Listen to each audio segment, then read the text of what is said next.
Oke, baik. Perkenalkan, nama saya Fitrian Dening Sufia dari kelas B. Di sini saya akan mereview perusahaan-perusahaan penyedia layanan cloud computing. Jadi, yang pertama yaitu perusahaan Google, dan selanjutnya ada Amazon, perusahaan dari Amazon, media, Twitter, CRM atau Salesforce.com, Dropbox, AppEngine, Navisite atau Business Listen, dan juga ini yang terakhir Telkom Cloud. Jadi yang akan saya review itu perusahaan dari Google Drive.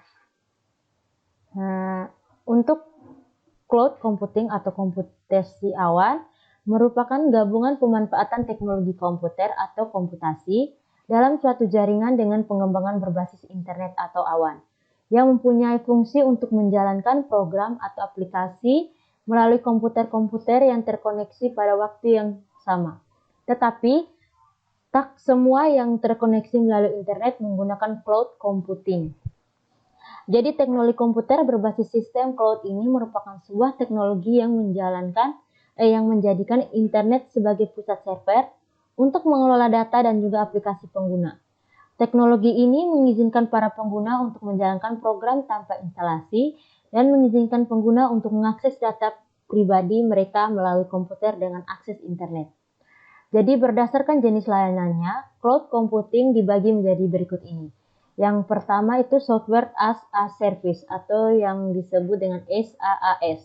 Adalah layanan dari cloud computing di mana kita tinggal memakai software atau perangkat lunak yang telah disediakan. Kita cukup tahu bahwa perangkat lunak bisa berjalan dan bisa digunakan dengan baik.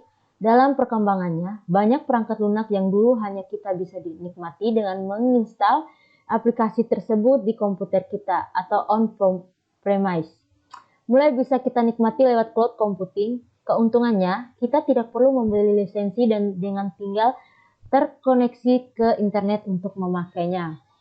Yang kedua, Platform as a Service atau PaaS adalah layanan dari cloud computing di mana kita menyewa rumah berikut lingkungannya atau sistem operasi network database, engine, framework, aplikasi, dan lain-lain. Untuk menjalankan aplikasi yang kita buat, kita tidak perlu pusing untuk menyiapkan rumah dan memelihara rumah tersebut. Yang penting aplikasi yang kita buat bisa berjalan dengan baik di rumah tersebut. Untuk memelihara rumah, ini menjadi tanggung jawab dari penyedia layanan. Dan yang ketiga adalah Infrastructure as a Service atau IaaS. Adalah layanan dari cloud computing di mana kita bisa menyewa infrastruktur IT atau komputasi, storage, memori network, dan sebagainya. Kita bisa didefinisikan beberapa besarnya unit komputer atau CPU, penyimpanan data atau storage, memori atau RAM, bandwidth, dan konfigurasi lainnya yang akan kita sewa. Mudahnya IaaS ini adalah menyewa komputer virtual yang masih kosong, di mana setelah komputer disewa kita bisa menggunakannya terserah dari kebutuhan kita. Kita bisa install sistem operasi dan aplikasi apapun di atasnya. Jadi ini dia contoh perusahaan yang menggunakan layanan cloud computing, yaitu Google. Salah satu teknologi cloud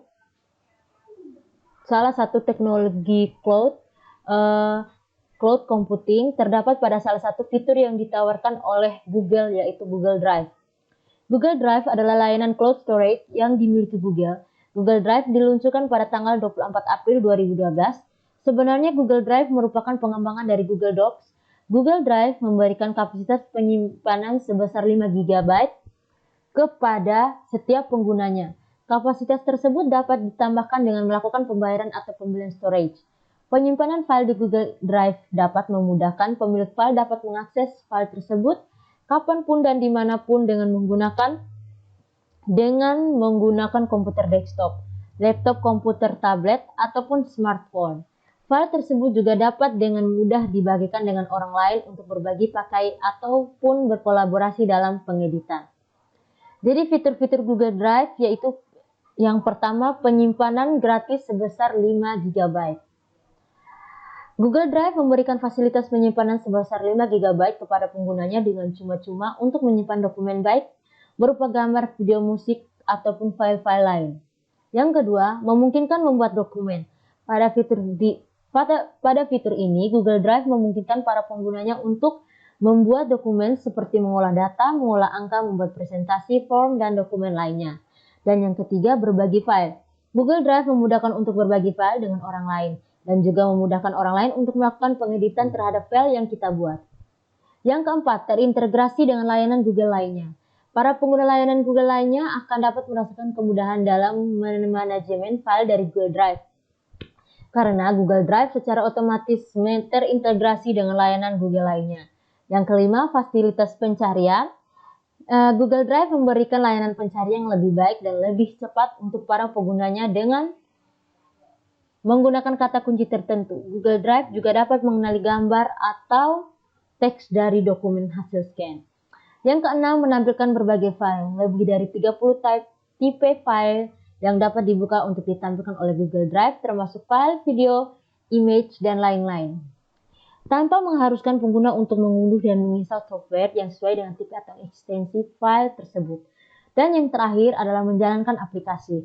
Google Drive juga mempunyai keamanan untuk membuat, menjalankan, dan membagi file aplikasi favorit yang dimiliki oleh pengguna. Sasaran dan pangsa pasar. Sasaran dari perusahaan Google ini adalah kepada pengguna internet dan perusahaan-perusahaan di dunia yang membutuhkan layanan Google Drive. Baik, sekian review saya tentang perusahaan Google Drive. Sekian dan terima kasih.